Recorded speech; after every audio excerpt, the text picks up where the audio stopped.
Nos place tener con nosotros aquí al ministro de Planificación, Economía y Desarrollo, Isidoro Santana, quien ha venido aquí en distintos roles de hace mucho tiempo, Sí, hasta la Fundación Siglo XXI. Y como coordinador de participación ciudadana. Sí, y como ministro he estado aquí con nosotros ya varias ocasiones. Así que bienvenido, ministro. y es un placer estar otra vez con ustedes aquí. Gracias, gracias. Muchas gracias. Ministro, aunque estamos en marzo, no está de más recordar cuáles son las prioridades del gobierno en materia económica para lo que resta de año y lo que resta de gobierno, porque Danilo aparentemente no va. No, hay una cosa clara, es que la primera de todas las prioridades es conservar el ambiente de estabilidad macroeconómica que nos ha permitido mejorar muchas cosas. Eso ha sido lo más importante, la estabilidad y un ritmo de crecimiento razonablemente alto, que hasta ahora se tiene, porque a pesar de que el año pasado se perfilaba a principio de año como que iba a bajar mucho por varios factores que se generaron en ese momento, con el tiempo y algunas disposiciones que se adoptaron en el área fiscal y monetaria, pues permitieron que la economía retomara un ritmo alto de crecimiento y terminó creciendo bien y promedió el año en 4.6%, que es un crecimiento bueno, e incluso se perfila que este año será un poco mayor que eso. De modo que esa es la primera de las prioridades. Obviamente no puede ser eso solo, hay alguna serie de cosas que hay que impulsar, iniciativas legales de cosas que hay que cambiar, hay que seguir insistiendo en algunas mejoras sociales para consolidar y profundizar algunos logros que se han venido teniendo. Y bueno, Ese crecimiento, esa estabilidad macroeconómica, que evidentemente que es un éxito de los últimos años que tiene el país y que tiene el gobierno, está bajó por un punto y medio casi con relación al año anterior, pero para este se ha prometido que va a aumentar el crecimiento, lo que nos coloca a nivel internacional como un país privilegiado en ese sentido. Pero hay algunas amenazas que han advertido algunos, tanto a nivel en el contexto internacional como en el nacional. Sí, la principal amenaza es internacional. Déjame decirte que el año pasado el hecho de que la tasa de crecimiento aminorara tuvo mucho que ver con amenazas internacionales. Es decir, cuando se iniciaba el año había dos cosas en el entorno, en el ambiente, que obligaron a las autoridades a ser cuidadosas con el manejo macroeconómico. Una era que el precio del petróleo estaba subiendo bastante y amenazaba con ser mucho más alto de lo que fue en promedio.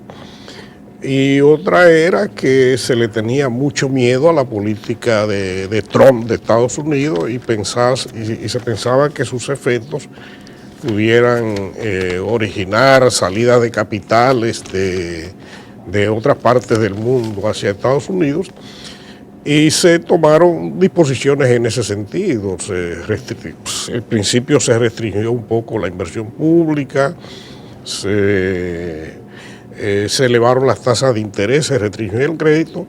Una vez que esos temores se fueron, no vamos a decir que disipando, pero al menos nos fuimos dando cuenta de que la cosa no era tan complicada, pues se pudieron revertir un poco esas disposiciones, se volvió a dinamizar la actividad de inversión pública, se volvieron a bajar la tasa de interés, se volvió a alentar el crédito al sector privado, y eso contribuyó a que la economía volviera a tomar su ritmo de crecimiento en la toma final de año. Pero esas son amenazas que siempre hay que tener cuidado con ellas. Y más que es tan impredecible la política del gobierno de los Estados Unidos, Sí. que está generando mucho temor en muchas partes del mundo. No hay duda de que eso es algo que es preocupante, sí. Sí, siguiendo con la primera pregunta sobre las prioridades del gobierno, no solamente en este año, sino hasta el final del periodo del presidente Danilo Medina, aparte de la estabilidad, de mantener esa estabilidad macroeconómica, ¿cuáles son las otras prioridades? Y lo preguntamos porque algunos diarios se han hecho eco de cómo la deuda interna está creciendo y pagándose, teniéndose que pagar más de lo previsto. Sí, eso no hay duda de que constituye un problema serio, un problema significativo. No, yo no voy a negar de su existencia, pero el tema de la deuda es un tema cuya única solución es fiscal, es resolver el problema fiscal, porque la deuda crece sencillamente porque hay déficit. Eso ocurre a nivel de Estado, a nivel de nación y a nivel de familia. El que gasta más que lo que recibe termina endeudándose. Y la República Dominicana pues tiene mucho tiempo manteniendo un déficit que por suerte en los últimos años ha estado bajando en términos proporcionales. El gobierno se ha esmerado en tratar de mantenerlo bajo control, pero no hay duda de que no lo ha resuelto, y al no resolverlo pues la deuda ha seguido creciendo. Después, si crece la deuda interna o la externa, es un poco de decisión de los gestores de la política de financiamiento, y se ha entendido que es mejor ir diversificando un poco y utilizar un poco más deuda interna que externa por los riesgos cambiarios que a largo plazo se pueden presentar. Entonces, ¿se podría decir que es una de las prioridades, cambiar? Sí, bueno, ya ha venido cambiando. Cambiar el perfil de esa deuda. Sí. Se suponía que ya a esta altura de juego, aunque ya parece que es muy difícil que se haga ahora, íbamos a tener un pacto para hacer una reforma fiscal sustancial, que no solamente incrementara los ingresos, sino también que priorizara las inversiones y controlara un poco el gasto. Esto no se ha producido. El gobierno ha optado por usar la legislación existente, las normas existentes, más eficientemente para incrementar sus ingresos. Pero eso no tiene un límite. Pero lo de ese pacto fiscal es algo imprescindible y que no deja de de ser un asunto prioritario. Es decir, eso es un asunto, además es una ley que manda la Estrategia Nacional de Desarrollo que debe gestionarse. Ahora, se han presentado dos circunstancias que han postergado su discusión. La primera es que la discusión del pacto eléctrico se tomó mucho más tiempo del que se había pensado y todavía ni siquiera se ha llegado a firmar. ¿Y qué hay problema ahí? Básicamente porque el presidente, ya una vez que se había llegado a un acuerdo general, propuso que tratara de convencerse a los partidos de la oposición para que ellos también sean compromisarios, pensando en las implicaciones que tiene llegar a un pacto que no cuente con el beneplácito de la oposición, porque al fin de cuentas eso es ante el año 2030 y se supone que a ellos le va a tocar una parte del tiempo, sea cuando sea. Y eso todavía no se ha conseguido. Ahora, está como muy lejos de que se consiga. No sé, no soy yo el que estoy lo digo en función de que, para eso, por ejemplo, el Partido Revolucionario Moderno, que es el principal partido de oposición, se retiró de las negociaciones hace ya bastante tiempo, no participó en el debate, y entonces es lógico entender que ahora no se va a adherir a un proceso que habría que comenzar a discutir de nuevo. Yo creo que ellos pueden analizarlo y si entienden que eso es algo conveniente y que de alguna manera le puede servir, porque todo partido de oposición se supone que está tratando de en algún momento ser gobierno. Y ser gobierno también tiene determinadas implicaciones y tienen que analizar todo eso y a lo mejor sí lo firman. Pero bueno, entonces decía que eso es una de las cosas que ha tardado lo de la negociación de un pacto fiscal. Y la otra cosa es que, bueno, pues finalmente... Pero eso podría ser paralelo, ¿no? Bueno, desde un principio, y eso te digo porque a pesar de que yo no era ministro de Economía, pero era parte de un consejo de asesores de la presidencia, desde un principio se trazó una especie de cronograma de que primero vamos a discutir el pacto educativo, después el pacto eléctrico y terminar con el pacto fiscal, por entender que es el que ofrece las mayores complejidades de todas. Resulta que todo el mundo entiende que no es bueno someterse a un proceso de desgaste tan grande como es estar discutiendo en dos frentes al mismo tiempo, dos pactos así. Y que lo mejor es terminar con uno y continuar con el otro. En adición... De manera que no va a mantener pacto fiscal antes del 2020. Yo no creo que sea así. Yo estoy confiado en que eso va a ser y que va a ser, sí. Y si no se produjera ese pacto fiscal, ¿el gobierno contempla algunas acciones unilaterales? Déjenme decirles...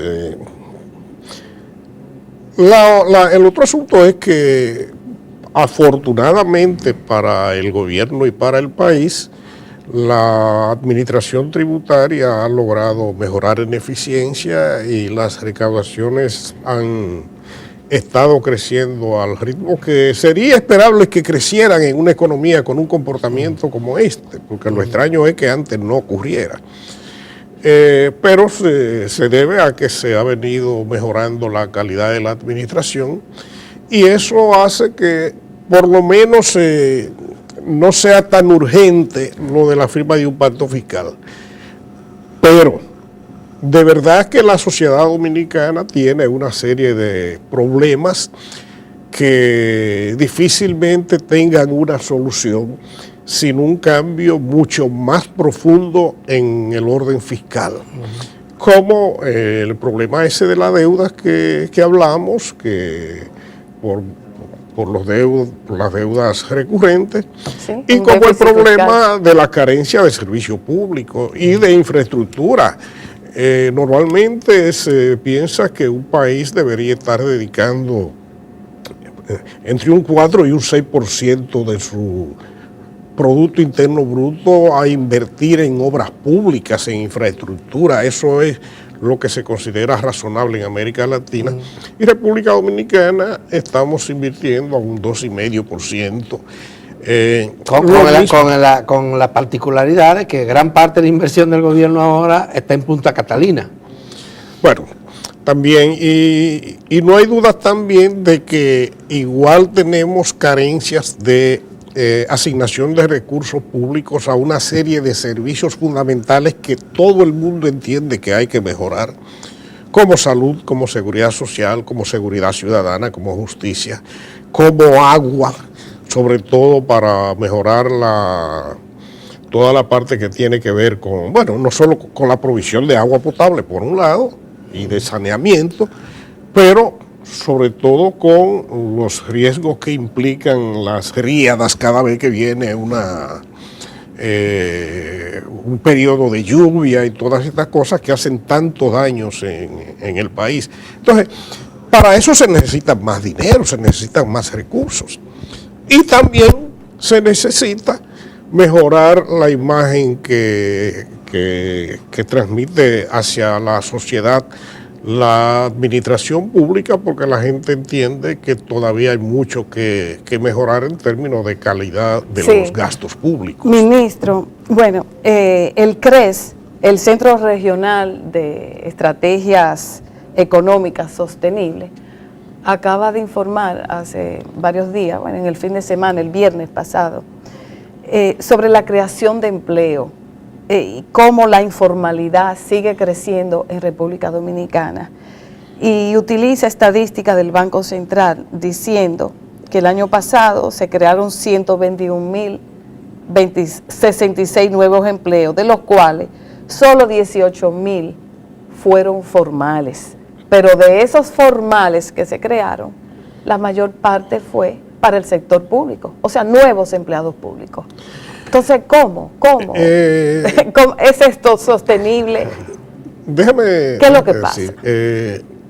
En la República Dominicana, que creo que es altamente conocido, que por mucho tiempo el empleo formal crecía poco, desde hace unos años comenzó a crecer el empleo formal más que el informal. Sin embargo, ciertamente las estadísticas del año 2017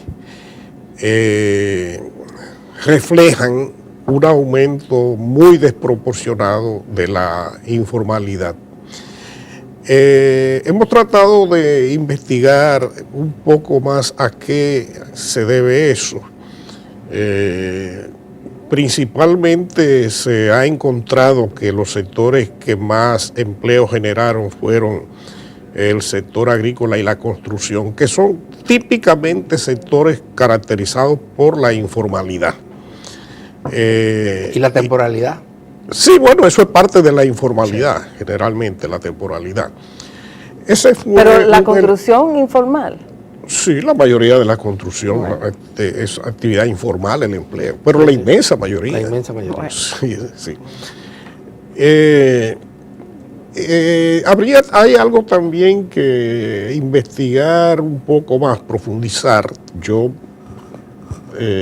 personalmente no he podido hacerlo, pero sí le he pedido a alguna gente que me trate de investigar, que consiste en que el Banco Central, que es quien hace las encuestas sobre el mercado laboral, cambió la encuesta propiamente, de forma que antes eran 2 encuestas al año que se hacían y después se pasó a una encuesta continua de fuerza de trabajo, y aparentemente la forma de determinar cuándo un empleo es formal y cuándo es informal también cambió, y eso puede haber tenido algún efecto en esa medición.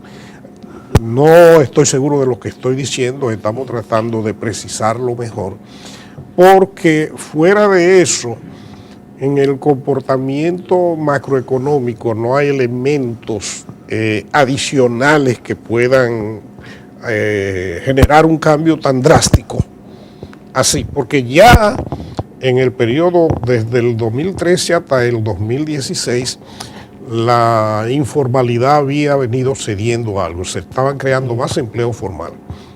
E incluso hay una cosa extrañísima. Aún en el 2017... Bueno, pero perdón, la nómina pública en ese periodo que señala, la nómina pública ha crecido desproporcionalmente. Sí, pero la mayor parte, ha crecido, no hay duda, pero la mayor parte de ese crecimiento en la nómina pública tiene que ver con 2 servicios fundamentales que el Estado se ha comprometido, que son el de educación y el sistema de emergencia 911. Esos son los 2 tipos de servicios que han determinado un aumento más grande de la nómina pública. Sí, en la demás muy poco. Muy poco. Y se requiere inclusive mayor inversión, porque por ejemplo usted mencionó el sector salud. Las estadísticas dicen que nosotros tenemos un déficit, pero muy, muy grande en la designación de enfermeras, por ejemplo, en los hospitales públicos. Muy grande. Los países de la región tienen 4, como promedio, 4 enfermeras por cada médico. Y aquí nosotros tenemos menos enfermeras que médicos en los hospitales. Y es una irracionalidad enorme. Parte de un problema. En realidad aquí tenemos...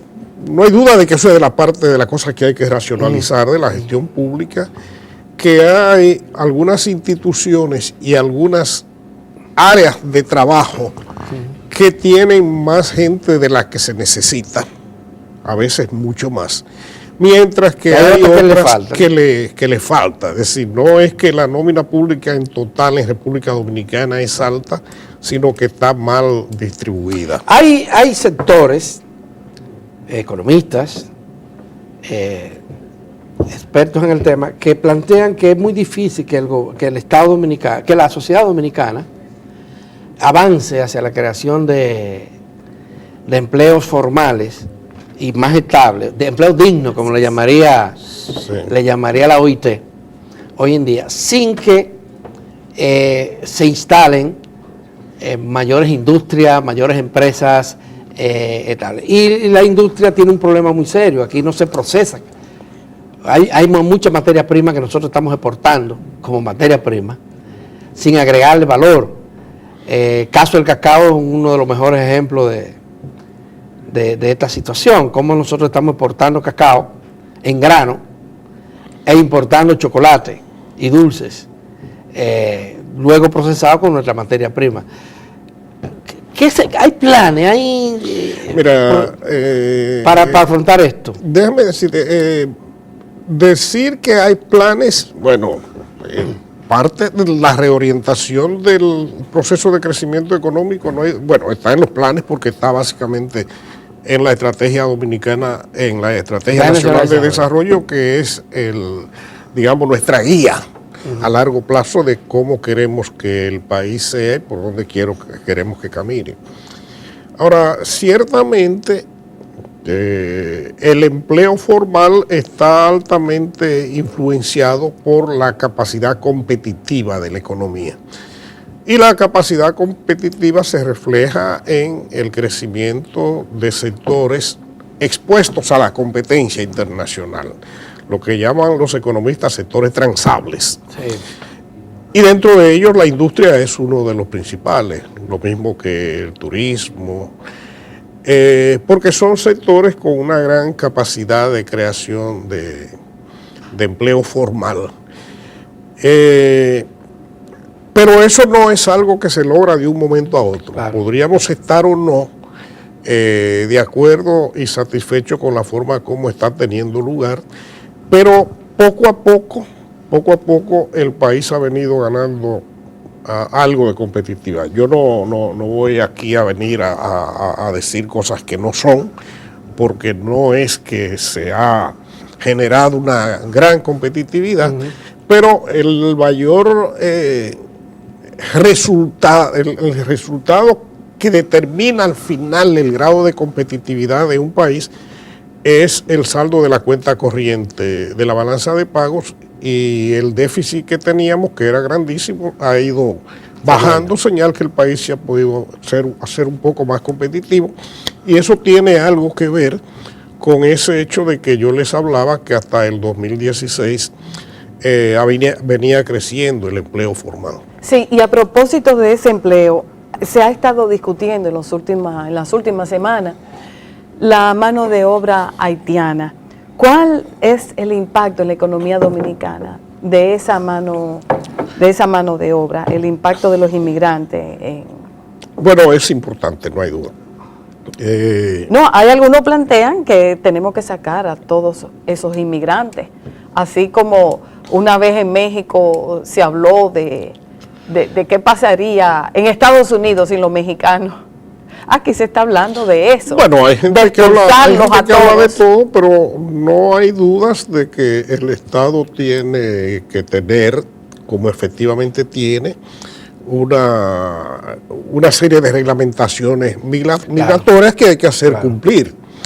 Y hacerlas cumplir, eso es bueno, eso es positivo, pero eso no significa necesariamente sacar. Pero lo que se plantea es que algunas de las normas que tenemos, el Código Laboral, por ejemplo, establece que las empresas exceptúa, porque hay que decirlo, aunque poca gente lo señala, que exceptúa el sector agropecuario, que lo pone en un régimen especial, pero establece que ninguna empresa puede utilizar más del 20% de mano de obra extranjera. Y aquí nosotros tuvimos la semana pasada a la representante de la Asociación de Promotores y Constructores de Viviendas, y decían que en el caso de ellos, el promedio es un 60, un 70%. Ella dice que colapsaría la industria de la Entonces, ¿qué construcción. pasaría con situaciones como esta? La industria de la construcción formal. Lo primero es que no es cierto que sea un porcentaje tan grande, no es ni mínimamente. Además no es formal, porque formal significa... No, ese no es formal, es formal. Formal significa cumplimiento de las leyes, y si no se está cumpliendo ya es informal por necesidad.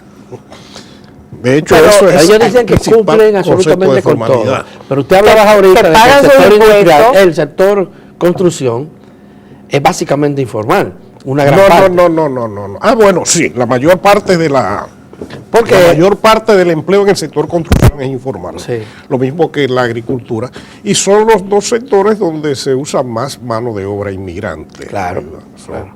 Pero tampoco vamos a decir que sea el 60% de toda la gente que trabaja en ese sector, porque no es cierto. Pero sobre todo en lo que tiene que ver con la fase de lo que ellos, ¿cómo que le llaman? La fase gris. La Sí, fase hay gris. una parte, de la sí, hay una construcción. parte que Pero sí.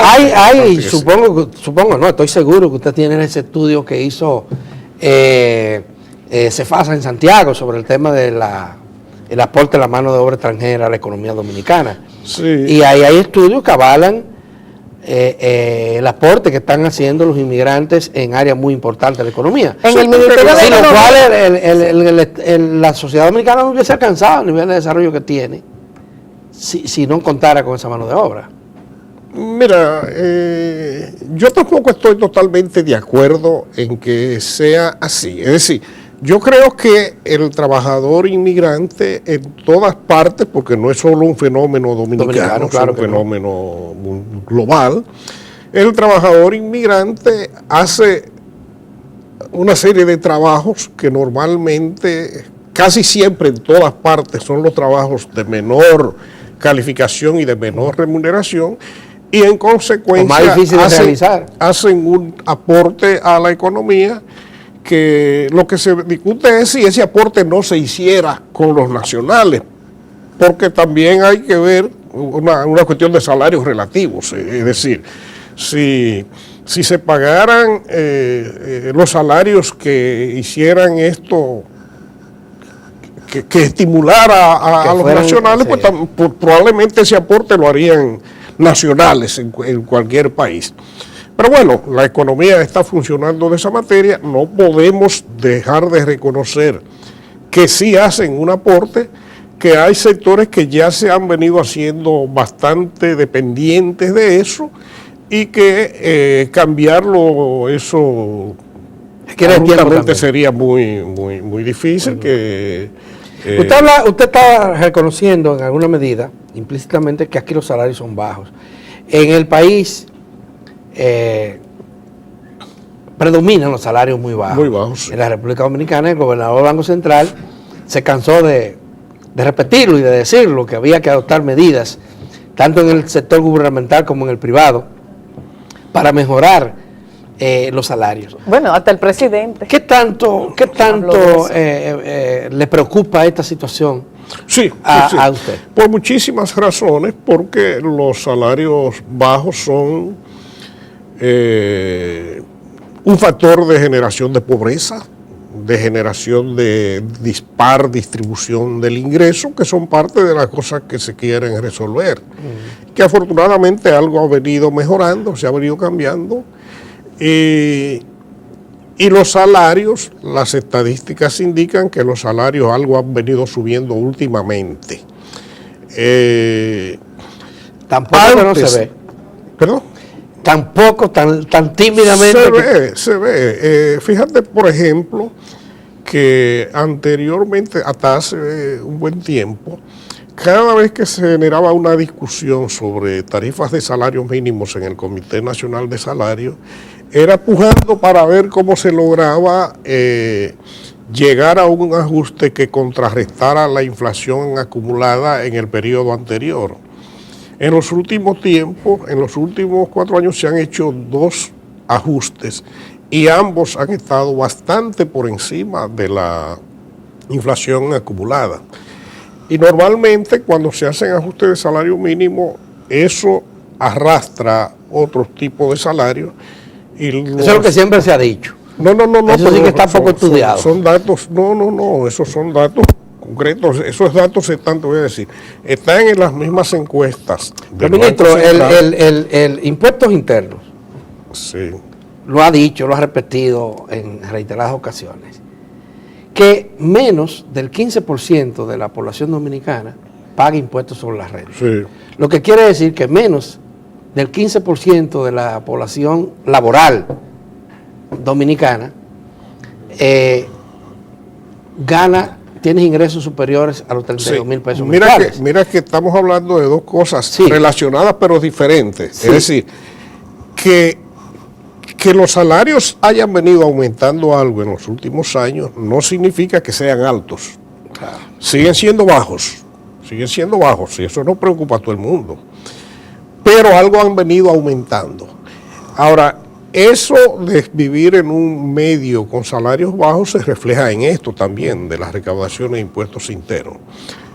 No solo de salarios bajos, sino de mucha informalidad. Inclusive la salud, se dicen que parte de los problemas de la ARS tiene que ver con que la gente gana muy poco. Con salarios bajos, sí, Salarios con muy bajos. informalidad. Esos dos elementos en el mercado de trabajo son algo clave tanto para la recaudación fiscal como para la cobertura de la seguridad social. Sin embargo, mira, una cosa curiosa, que hablábamos de informalidad y de cómo aumentó la población informal en el año 2017. Sí. Sin embargo, cuando nos atenemos a los datos de la gente que paga por seguro, por pensiones, por planes de pensiones, eso aumentó mucho más que lo que dicen. No recuerdo exactamente en cuánto, pero No, andamos por los un monto 500,000. grande, un monto grande. Creo que fueron más de 100,000 en el año 2017. Que se adhirieron. Sí, es decir, personas que cotizan a las AFP, lo cual Pero eso puede ser como mayor eficiencia contradictorio con... en obligar a que la gente cumpla con la ley, porque había muchas empresas Eso puede ser. que no, puede que no se ser. registraban. Sin No cotizaban. embargo, por ejemplo, la OIT define informalidad como no cotización. Es decir, el que no cotiza es informal. Y informal es el que cotiza. Por eso, desde ese punto de vista, nosotros Hay menos informalidad. entendemos que la formalidad también en el año 2017, porque antes no había discusión, pero en el año 2017 que por un lado esos datos dicen que hay mucho más informalidad, pero estos otros reflejan Entonces, más contradictorio. formalidad. Se nos acabó Es el tiempo, contradictorio. pero yo quisiera que antes de que usted se fuera, nos contara de cómo va Punta Catalina. Realmente vamos a tener que pagarle dinero adicional a la empresa constructora. Realmente vamos a inaugurar este año una de las... Yo estoy fuera de todo ese proceso de negociación, de discusión, de tratamiento legal, y estoy quizás más desinformado que tú sobre eso. O un hombre que maneja la planificación. Ay. Bueno, pues muchas gracias, Isidoro Bueno, Santana, un placer, ministro sí. de Economía, Planificación y Desarrollo. Gracias una vez más por acompañarnos. Y a ustedes no se vayan, que tenemos otra entrevista importante. Sí, El presidente del Colegio Dominicano de Abogados. sí, Miguel Surum.